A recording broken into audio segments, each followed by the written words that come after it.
excuse me, and the things that are taking place, oftentimes it's easy to see someone else's problem. And then it becomes very difficult to see our own, especially if we don't face Jesus. If we don't face Jesus and do self-inventory on a regular basis, we will continually have problems of our own that are not dealt with. And we can always see the issues with someone else. And we want someone else to see the issues. We want someone else to deal with it. It's akin to a nurse teaching and working in an area where she's telling everyone smoking is bad and that they should not smoke because it's killing them. And that's her job or his job. That's their job. And they're telling them that. And that same person, after they've given all that speech and given all that information and given all that restitution as to what to do, that same person goes out and sees them smoking. It's a very difficult task. What is I think the saying is, don't do as I say, or don't do as I do, do as I say. Don't do as I do as I say. Is that it? Or don't do as I say, do what I do as I do. Don't do what I do, do as I say. And so many times, I think Jesus is making it pretty clear here, and he's using an incredible example. I mean, you're not going to have a beam in your eye, of course. You're not going to have a plank in your eye or beam, actually, in some translations. But he's over exaggerating just so that everyone can understand that we really have to do self-inventory in order to be able to treat each other right, and certainly to treat others who have problems right. What is some of the first things that we hear besides don't judge me? It is, you got your chance to do your sinning, or you had a chance to do what you had to do. You made your mistakes. I should be able to make mine. Well, that's one of the categories to where they have great problems. Or don't you hear people get on someone else about something that they do all the time? That's having a plank in their eye. Or someone who demands something of your children in a particular setting and has no demands on their own children in a particular setting. That's having a plank in their eye. So it's basically being hypocritical. Absolutely. So do you think that people are saying that and mean that when they're saying only God can judge me or don't judge me? You think the underlying saying is don't be hypocritical, or you did or not? And this is not just for you, it's for everybody. So anybody can answer. I mean, because that's the title. Only God can judge. Sometimes they're sincere with thinking that they're okay. That's why Jesus is using such a broad example. I believe some people really feel like they've arrived and they're okay. They think that they're okay. They think they're all right. So their goal and their job in their mind is to work on you. And after so long, we forget to do self-inventory. We forget that we may not be treating people the way we want to be treated. That's coming soon. That particular verse is coming. We forget that we're people that need Jesus like everyone else. That we have a penchant for sinning like everyone else. That we were born into sin and shaped into iniquity like everyone else. And it's easy to have gotten over certain hurdles and then forget that there is still a need to work on self, that there's still a need to be sure that we're prayerful, to be sure that we're humble, to be sure that we're laying before God and not just seeing issues in our brethren. Don't you find it interesting that it's saying that the brother has a moat. Yeah. Or if you look at it as a speck, but I got this plank or a beam. Yeah. The contrast is quite Yeah, he was over exaggerating right. to get the point across. It's interesting. I mean, to get the point across, he was over exaggerating. But sometimes what's in my life and what my problem is, it looks like a beam to some people. Okay. To some people, it looks like it looks like a beam. Okay. But All right. the little problem that they have in their mind, it's nothing. What I'm saying is, and this is up for debate. Y'all jump in. What I'm saying is, what someone else might think is a beam, I may feel like it's a moat. Mhm. You know, My bad. Okay. Somebody Yeah. may see it bigger than what yeah, okay. I might feel like it's a moat. And I might say, they said, well, you got a problem? Yeah, I got a little problem, Mhm. but I'm not like you. You got a big problem. And so don't worry about me. You got a big problem. And I'm really the one with the beam, with the plank. And so I think what Jesus is saying clearly, and I said, I think Mhm. this is up for debate. I think what Jesus is saying clearly is that it's necessary that we continually do self-inventory so we're not constantly putting our sins before everyone else, or I'm sorry, that so Before we're not someone else's. constantly trying to fix someone else and we haven't paid any attention to what we may be doing Mhm. or may not be doing. Mhm. A policeman that has a job, that has a job stopping people from speeding, Mhm. I actually had that one as an example. Yeah. speeds themselves. Right. Mhm. And they have this penchant to stop people from speeding. They have a passion for it. They get on the job, they give a passion for it. That would be equivalent or synonymous to a plank Mhm. in their eye, Okay. not understanding why people speed or not looking at the psyche of it. In many cases, Jesus is just saying, before I get ready to correct you, I need to make sure that I've done self-inventory. Mhm. Mhm. I need to make sure. Do Mhm. you think, here's a question, because nobody talked back to me today. Here's a question. Do you think that Jesus surmised that there are many people who were just trying to fix everyone else? Was he talking about the Pharisees and the Sadducees and the Herodians and all of those who, was he talking about the scribes and Levites? Or was he just talking about the general attitude of people in general? Mm. Was Mm. he being general? Or was he talking about something he was observing? Mm. Good question. Mm. Mm. It almost feels like he was speaking about times right now. So many people now are looking at the others and trying to fix everything. And they're walking in the muck and mire themselves. Mm. And it is almost impossible to help anyone else when we have blinders and when we have so many issues ourselves. Mhm. It's almost impossible. It is literally impossible to help someone else if you need help. Mhm. Now, it's not impossible. I said literally.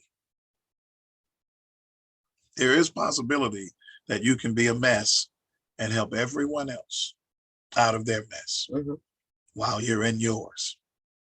But Jesus is talking here again about attitude, about character, about how we're to be sure that we walk humbly, Right. to be sure that we are doing self-inventory. Mhm. I keep repeating that.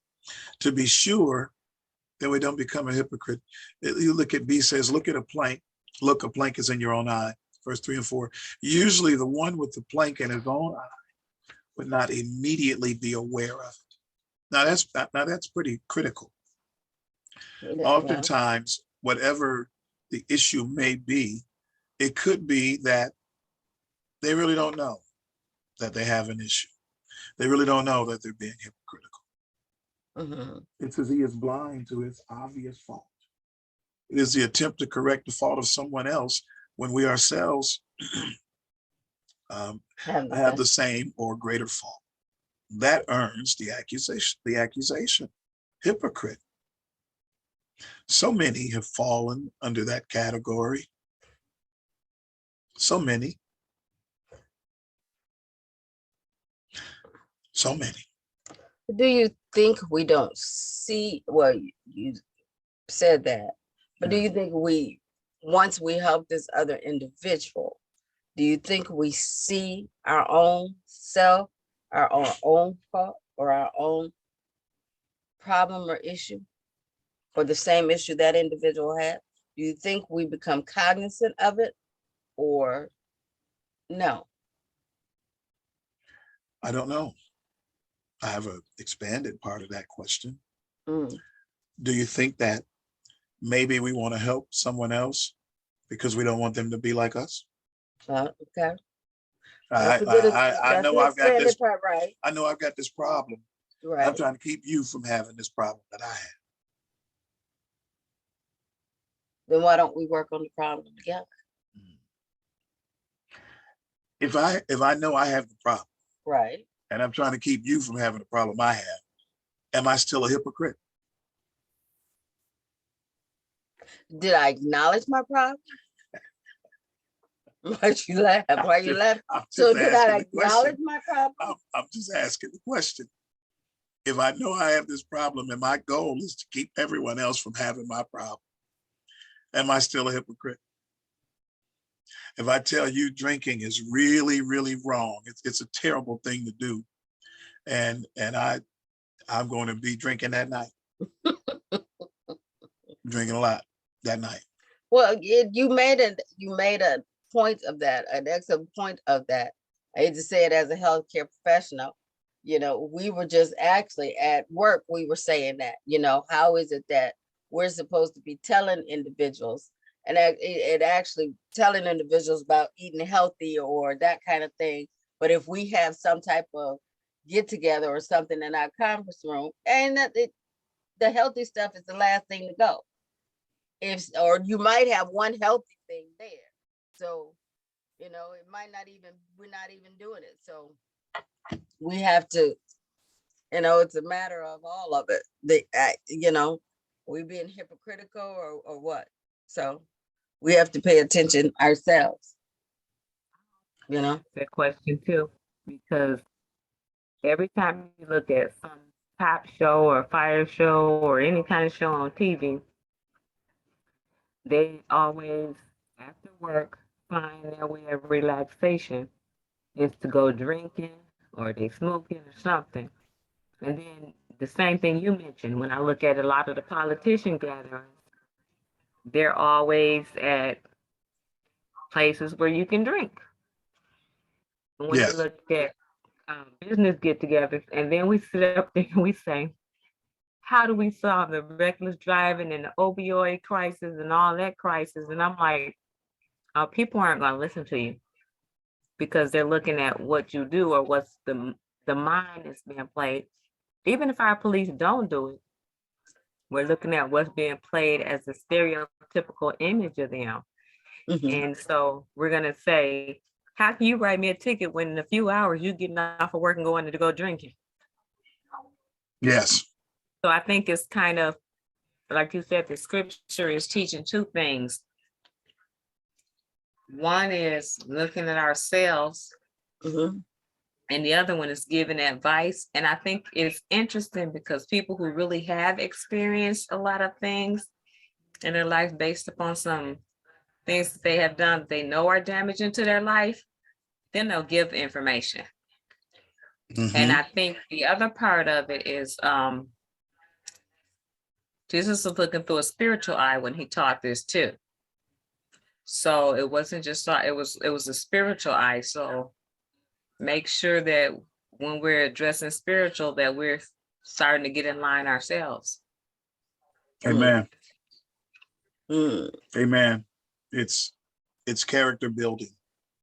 It's It's attitude adjusting. Mm, He said in verse 5, first cast the beam out of thine own eye, mm. then we'll be able to see clearly. So no matter what it is that we're trying to do for someone else, if we're still clouded with the issue, it's going to be very difficult. Or if we're clouded with a heavy issue, it may be difficult to actually advise our brother. It may be. Can I And ask a question? Can this also be making reference to how we even trying to help our brethren or help our sister, and we're doing it all from a human nature instead of seeking God? Could be. Could be. Jesus is talking about heavenly principles. So very well could be. I mean, he's talking to those that really want to hear what he has to say. And these lessons and these messages that he's given at certain times contrast to what they've been being taught. So yes, he's giving them a different outlook, a different perspective, and it's definitely spiritual, but it's also physical. And Jesus is just trying to reshape the thinking process, reshape how we feel about each other, reshape how we communicate with each other. And if we do these things, we'll become successful. If we do this, and we'll have a greater ability to minister, a greater ability to witness, and certainly we'll have a greater ability to help. And I do agree, Sister Smith, I agree that sometimes he's talking about the way that we help. And if it's going to be physical or spiritual, we simply still have to make sure that our own inventory is kept up. But why do we always see it as somebody judging though? Or I won't see somebody. I'll take that back. I won't see somebody. I'll say it in the Christian realm. Why do we see it as Why do judgment? we see it as judging versus anywhere else we can take or get the correction or whatever it is? Why is it that it's so hard for us to accept that from our brother and sister in Christ? Conviction. What's that? Conviction. Okay. Conviction is one. Okay. It could be, again, relationship. You know, I knew you back then, and I know you. You have no business talking about this to anybody. But if my life has You- been you are, changed, you should be able to see that, right? But I see you before. I don't see you now. Jesus had that issue in his own hometown.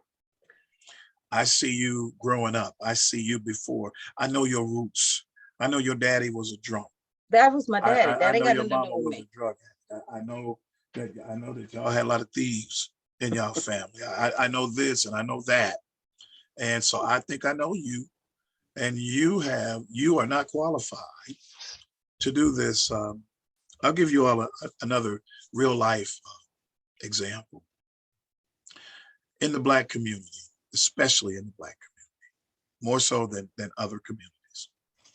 If someone gets educated and learns something about particular subjects, there are various Black people that feel like a white person has to tell them that. They just do not believe that a Black person is qualified or has been educated enough. And no matter what you tell them about their health, about their well-being, they just won't receive it until somebody white tells them the same thing. They'll come back and they'll tell you what a white doctor said or a white nurse, and you'll scratch your head and say, that's what I told you. I told you that. They just have this mentality, that it's the way that they see each other, the way they see themselves. And so we have to be careful of that. That doesn't necessarily make them hypocrites. It's just a matter of how we're going to see each other. But is that a problem with me or a problem that you have? Well, Jesus just said it's your problem. It's their problem. I mean, Jesus just said that. Okay. It's their problem. Look at the last bullet point. Please keep that in mind. Jesus didn't say it was wrong for us to help our brother with the speck in his eye. Because see, I want to be careful and make sure we don't move to that. Some people have the idea, because this is thrown around so much about don't judge me. They have the idea that you're not to approach and help each other when we see a problem.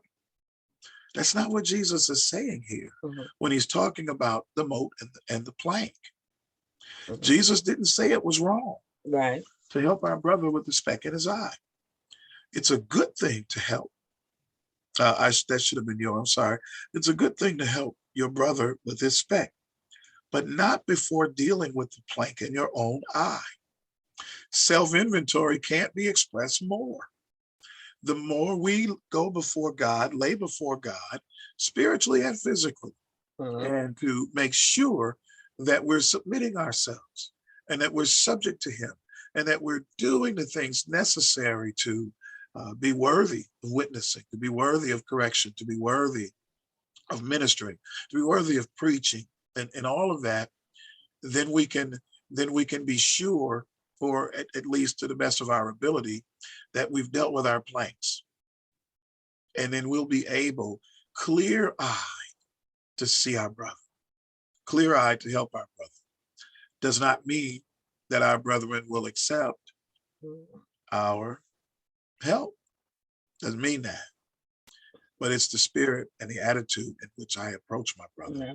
We've said that. That's going to make the difference. That's what's going to make the difference. But let's not look at these and think that Jesus is saying, don't help. No, he wants us to help. He wants us to examine the eyes, if that's a proper phrase. He wants us to examine, to make sure that there's nothing in our eyes. So do you think, people are taking it more personal than what we actually are saying or conveying to individuals? You think they take it more personal? I know we said conviction. I know that. I know she said conviction. And I think so. Well, it is personal. If I'm talking to you about an issue that you have, that's personal. It's personal. It's going to depend on how I am and who I am in order for them to receive, or maybe they're just not going to receive. And I don't think that we would be remiss if we didn't say that. No matter how clean you are in many cases, no matter how wonderful you are, no matter how you've gotten the plank out of your eye and everything is good, all of your brethren aren't going to receive your help. So you have to know that going in. That should not change your attitude about your brother. Right. Okay. Shouldn't change your attitude about yourself.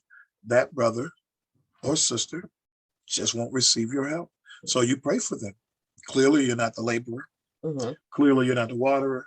Okay. Clearly, you're not the cultivator. That's just not you. This person needs someone else. I pray that the Lord send the right one into their life so that they can get the help. And I won't get out of character or move from the attitude and the fervency of helping. Because what happens if you keep trying to help people and they just don't receive your help? It could give you a complex. It could, and you're thinking, okay, I'm just not going to try to help these people. I want help. I'm done. You said, okay, Lord, I'm done, Lord. I'm done. Right. I'm not going to say another thing. Every time I say something, everybody has a problem. Well, we can't develop that either. None of those.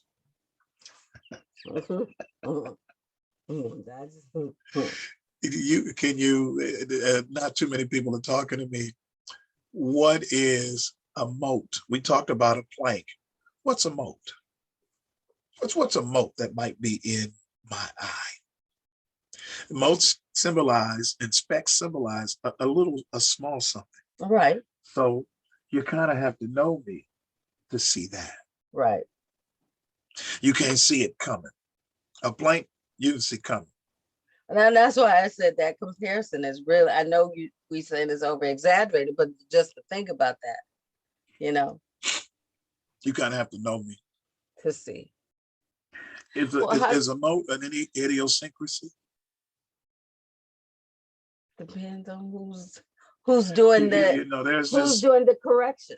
There's just certain things that some people don't like. Would that, or your pet peeve, or a pet peeve, would that be a moat?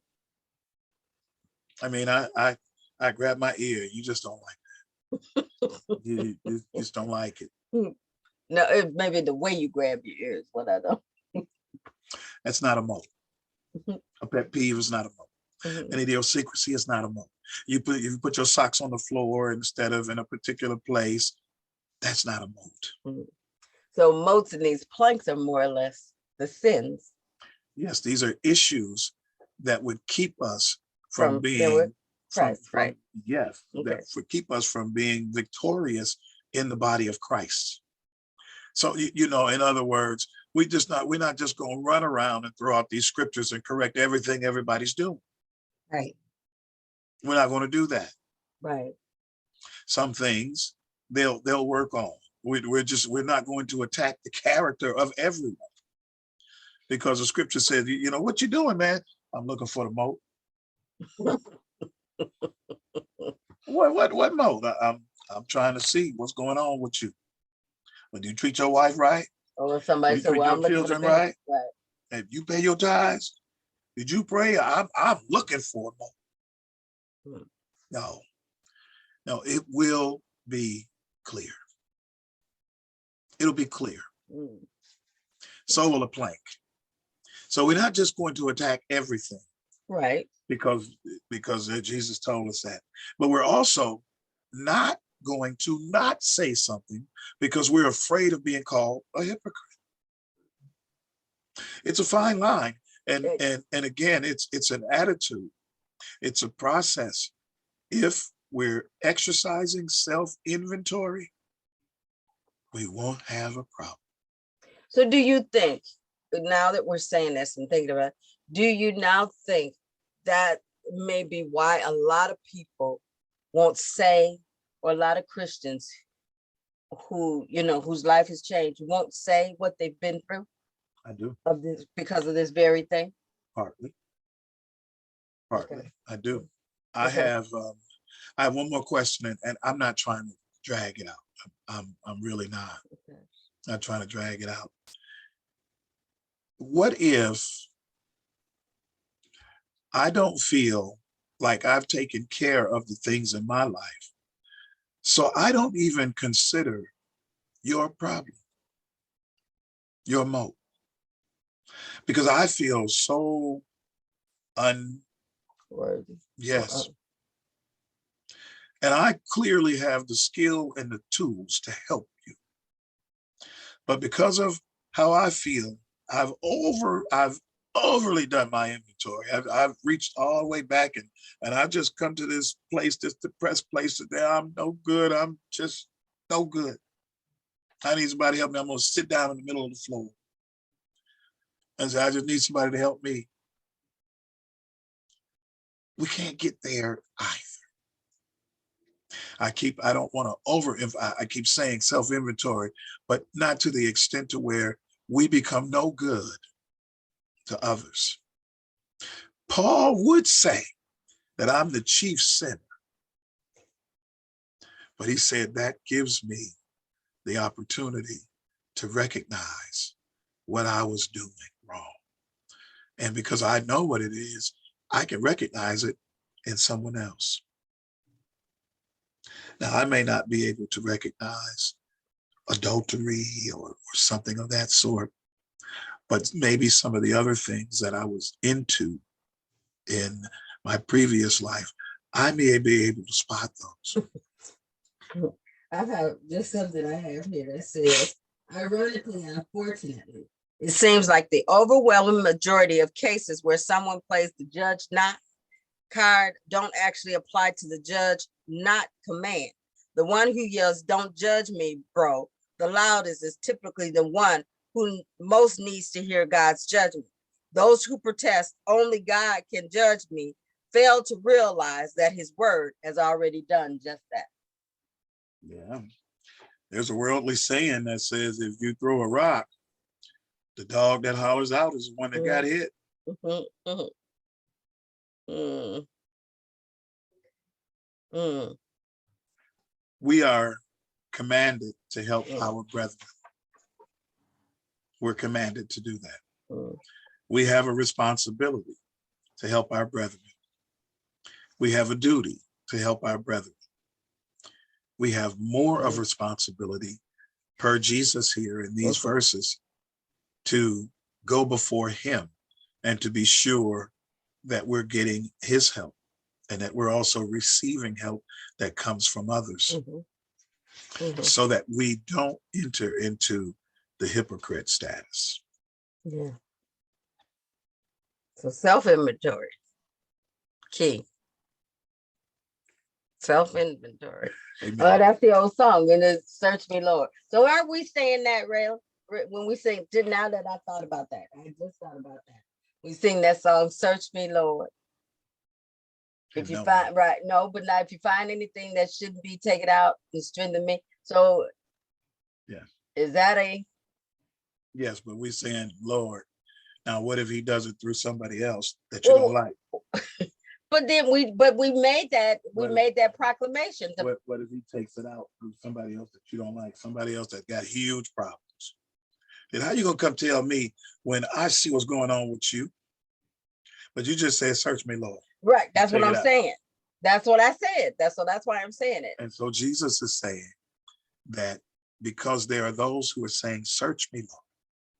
If you find anything that shouldn't be, take it out. One of his methods might be through other people.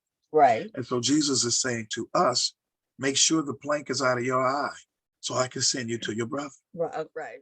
If I send you to your brother and you got a plank in your eye, then your brother might not receive the help and they're asking me for help. Mm. But then I guess you could say, well, why would Jesus send somebody to me with a plank in their eye? Maybe we're there to help each other. Questions, so many questions. I think there's a level of maturity too that goes with that. Because some people say, well, I'm telling you so you don't repeat the same mistakes I did. Mhm. Right. Depending on how they were taught or what they watch or whatever, they're like, well, you did it, so I can do it. But Right. I'm one of those where you tell me, so I'll bump my head and I can avoid that. But You just went out. Yeah, you faded. not to get too political, but it's like everybody's saying, reach out and help us. And this is a pen for next week or whatever. But I'm looking at the Ukraine situation, Mhm. and now I'm passing judgment, but okay. Um, how y'all know there are Black and African Ukrainians. Right. All you see on TV is one type, and then you're not hearing how, and one type being helped, and then you're not hearing how these other ones are walking to the border and all of that, and we're judging, not we, but whoever is doing the news, judging Putin and talking about how we gonna help and all of this stuff, and I'm like, we having the same problems. Well, in this country, and again, we're not going to be political, but in this country, talking about America, if you're going to move our Congress, our country, to help someone, you can't show Black images because they won't do it. You have to personally make sure that you don't show Black images in order to get Congress to send billions of dollars. Because if you do show Black images, Congress will not be together on that, and they will not vote to send that. We have all kind of examples: Haiti, Darfur, what was it with the hurricanes? It was Puerto Rico. Puerto Rico. We've got a lot of examples where, if it's people of color and especially darker color, our Congress is very reluctant to send that kind of help. Are they judging? Yeah. by way of color, yeah, it's just racism. I mean, let's call it what it is. So, I posted a video on my page about the Ukrainians and how they're treating the African students. They were pulling them off buses, off of trains. And I was like, I'm over here praying for y'all, and y'all giving my ancestors purity hell over there. But when I see the news now, I just get a bitter taste. I'm like, oh, our families, yeah, but y'all over there stopping these people from getting back to where they trying to go to. right. And I said, now wouldn't it be something if the Germans turned around and helped all them Africans get where they need to go and still left y'all where you were, just to get back at you for that? Again, you all, that's just the way politics works. If you show those Black images, you will not get this country to vote to send aid. That's a fact. That's just a fact. So the country is just judging all where. That is a fact. I'm giving you facts. You can. Well, you I can know that's what process you're it saying, any way- and that's any way you what. want. But I understand what I'm like Sister Turner. When you think about it, that does put a bitter taste in your mouth. So Because they're working through a lens of politics. They're not working through this biblical lens. So we have to pray for them and pray that God intervene and pray for ourselves. Yeah. Thank you. We see what we see. Right. But facts are facts. That is a fact that they're not going to show those darker images because they're trying to get aid. Once the aid is released, they may show a few images possibly. That's the history of this country, like it or not. So what I read that they said the purpose of these first, we only did 5, but the first 6 verses basically was saying that Jesus is speaking for us basically not to be hypocritical, right, or self-righteous right. judgment. That's what he's saying. He's telling us to remove the log, the plank, the beam from our own eyes so that we can see clearly to help someone else. And you know what that is? Self-inventory. Self-inventory, right. A great part of changing our attitude and thinking kingdom and having kingdom thinking is to know that we need the same God, and the same things that we would hold judgment on others, God will hold that judgment on us, and we probably deserve the judgment that God would give. Paul continually reminded everyone that I am a chief sinner. So he took it away from whatever anybody would say. You know, somebody would say, Paul, you persecuted the church. You were horrible to the church. And Paul would say, and show you right. That's an old school Black term. Paul would say, and show you right. I'm the chief sinner. I am not worthy whatsoever of what God has done. But because God blessed me and because he saved me on that Damascus road, that's why I'm out here. Right. I am not pretending by any measure to be better than you. He said, in fact, I'm worse than you. I'm the chief sinner. So he took away the argument, which is where our humility will bring us. Once we realize that I got a shirt that says y'all need Jesus, I should modify that word and say y'all need Jesus and I do too. Okay, just so that everybody know that I don't think I've arrived. I'm on the same road. We're traveling, and if you're going to help me, you got ammonia in your eye. We got to get it out, and at the same time, you can get mine out. Let me give you a strategy quickly while you go to that next verse. Here's a strategy. It's my strategy. You don't have to use it. It's my strategy. Whenever someone says to me, and I'm trying to help them, whenever they say to me, but I don't know why you're trying to help me. You can't judge me. You got sin in your life too. I'll stop right there. I said, okay, you're right. And whatever you see, let's stop with you and let's get on me. Whatever you see in my life, if you can help me biblically, let's go for it. Help me because I need it. But after you're done helping me, we're going to go back to you. That's my strategy, because the people will try to deflect. And yes, I know that I need God. I know that I'm a sinner saved by grace, and that now my identity is in heaven now. I'm a citizen of heaven. Now, God knows my name. I'm in the book. And so when something happens, I'll go to him. And Jesus covered everything that I've done. and everything that I'm going to do, but I'm going to do my best to not intentionally do something that Jesus has to cover. It's interesting that you just said that, because I just read is a piece that I had that says, it was saying there's 4 things or 4 categories of improper improper judgment as Christians that we do. And that was just one of them, is saying that judgment without sufficient information That's right. is improper for us to do. So that is interesting that you just said that, you know. So What about verse 6? verse And then 6, I'm give not that which is holy unto the dogs, neither cast ye your pearls before swine, lest they trample them under their feet and turn again and rend you. Now, does this sound like a contradiction to what was just said? He just said to help. He just said to do all these things. And now he's saying, don't give your pearls to swine. Interesting, isn't it? You see the title, Balancing Love with Discernment. Now, I have to be very careful how I'm determined that I'm so determined I'm going to help someone. I'm all prayed up. I'm all cleaned up, at least in my mind anyway. And I'm ready. And I'm seeking out motes. I'm a mote inspector. Your mote I'm a mote inspector. I'm looking for motes. Give me somebody I can help. I'm plank free. I'm prayed up. I need to help someone. I'm ready. No planks in my eye. I'm looking for motes. I'm inspecting motes. I'm sniffing like dogs. I'm sniffing out motes. I'm a hound dog.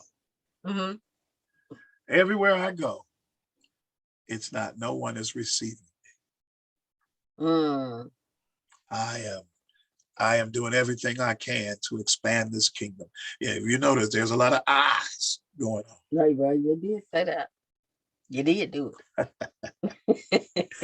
Do not give what is holy to the dogs. Jesus has warned us against judgmental attitudes and self-blind criticism. Here he reminds us that he did not mean to imply that the people of the kingdom suspend all discernment. Now, we do have to be careful, because, if I say something and it's not received, and, I said a week or so ago in a message to shake the dust off your feet, but I have to make sure that it's rejected before I just throw them away. I have to use discernment. It could have been, in some cases, that I should not have given that anyway. So sometimes I'm upset that they didn't receive it when they weren't going to receive it. I remember once in Tom and Ken's store up on 24th and Capitol. It's not there anymore now. Not there. Went in there and we were talking, and I was talking about the Lord, and it was a Muslim man. He was Nation of Islam. And he got so mad that he said, man, you come outside. I'm gonna show you about this white Jesus you serve. I'm gonna beat him out of you. And he just got belligerent inside the store. I was getting those red wieners. They used to have a red wieners in the back. That was a place where you could get them, the good country red wieners. You done went well off the topic, sir. We were just discussing and talking, and he got so upset or what have you. And so I'm thinking, okay, Lord, what am I gonna do now? Yeah, this man want to fight about you. So I got my sausages, and I left out of the store expecting a confrontation. But when I got out of the store, he was not there. He was nowhere around. I mean, he probably thought about it or considered it. But I thought to myself, now I was so gung-ho, so fervent. More than likely, I should have used good discernment. And I did not. Yeah, but were you talking to him, or were you? Yeah, we were talking. It was he and I. Okay. And I did not. I wasn't listening carefully to know what he was talking about versus me. And so we learned over time. We learned to use discernment. Right. And Jesus is just saying, look, if they're just not with it, don't throw it away. Don't throw it away. It says we must learn that there are some good, precious things that should not be given to those who will receive them with contempt.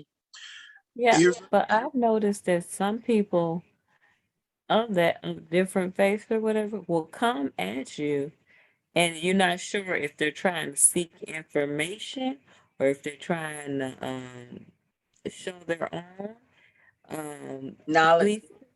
belief, yeah, knowledge and belief system. And then they also think that everybody is really stupid about color and all that stuff in the Bible. And so they come at you like you're real ignorant, and it's like, no, I'm just, you would ask me what if I was Muslim or whatever the case may be, if I was Buddhist, whatever, and I told you no, and then you wanted to challenge what I believe, and I'm not gonna keep standing in front of you. I'm gonna tell you what I believe and move on. And I don't have to, just like you gonna tell me what you believe, we move on. But sometimes people come and they come with that, oh, well, I really want to know, but then they don't really want to know. They just want to get into a confrontation. And the last part I'm making, I'm gonna leave it alone. Last part is I wanted to thank you for bringing that political situation around and showing the politicalness versus humanity and Christian point of view of how they actually are doing in Ukraine and how that within itself is influencing what people do because they're holding on to those old things of judgment and character that they need to let go. So thank you for that too. yes, I think God's going to do it. We certainly are not standing against helping them Right. just because they're treating some of the people that look like us in a bad way doesn't give us the right to not want to see them get help. They need help, Right. and they need help in the Right. way that they're going to get it. And we trust that God's going to take care of us like He always has. Um, again, it's discernment. Sometimes it might not even be worth telling them what you believe or what you think. We have to really try to pray for discernment. It says balance love with discernment. We go into it. We go into it most of the time with a pure heart, with a real intent and a fervency to help. And so we have to quickly come to a place of discernment. Now, again, this sounds like it's a contrast because they just said don't judge. And now this is saying clearly, this verse is saying clearly to make a judgment. It's basically don't waste. It is saying don't waste your time. It's saying clearly make a judgment. So we know clearly that the Lord is saying that it's all about attitude, which is what Jesus is talking about here at the very end of his Sermon on the Mount. He's really trying to give us a heavenly perspective through our physical human self. So we really have to try to be spiritual as often as we can. But again, I know what you're saying spiritual. We do this and it's okay in the natural and the carnal. It's okay to do this. But we're not going to be in heaven in the natural or the carnal. Well, I So agree. this is a heavenly attitude. I understand that's a heavenly attitude. That's right. But that's why we're working on it. Sir. I know what you're saying because sometimes people do come just kind of like what you were saying. There has to be some kind of discernment that's sent to us because and that we use because sometimes people will approach you and you're thinking they're really coming to say, oh, we have to look for a common ground so we can solve the X, Y, and Z problem. But the real issue is I really want to battle and show you that I know more than you do. So I really appreciate that using of discernment part there. Right. And then don't use your time and waste your time when you know or you even observe this person. I mean, it's like if you're saying if you looked at a pig, everybody know what pigs do. Everybody know what this happens with a pig. So why are Right. you gonna waste your time and put something precious in a pig's hand when you've been watching the pig or you've studied a pig? Right.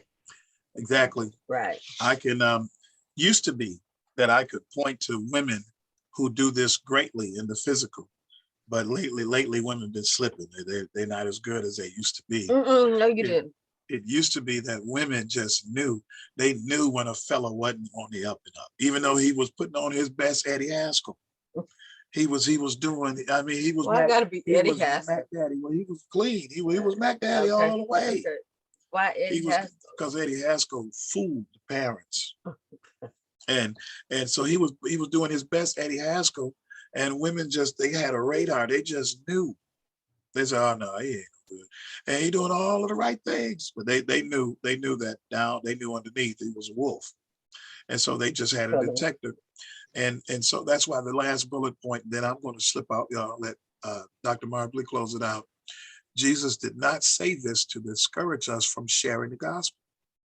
Jesus said this to call us to discernment, to encourage us to look for prepared hearts that are ready to receive. Because what we have is precious.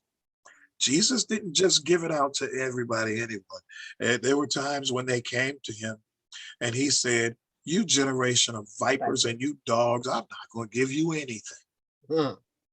And Jesus loved everybody and was getting ready to sacrifice for everyone.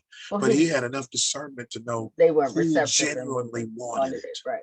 Yeah, he had enough discernment to know. And so he wasn't going to cast his pearl to swine.